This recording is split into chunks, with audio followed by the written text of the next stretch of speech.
u Herceg Bosni, a to pokazuje i sljedeća činjenica. Naime, večeras će nam se predstaviti najmlađi gangaši, spoj mladih i starih gangaša, a dolaze nam iz Graca, odnosno iz župe Mostarski Gradac. To su Marko Čavar koji ima 11 godina, Marin Rotin koji ima 12 godina, Ante Čuže koji ima 11 godina i, kako kaže njihov vođa, njihov otac, Drago Čavar koji ima 40 godina.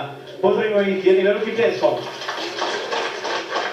A nakon njih da se pripremi Stanko Laus, dakle, na guslama.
Sad ćemo probati malo spojiti staro sa mladim, pa probat ćemo.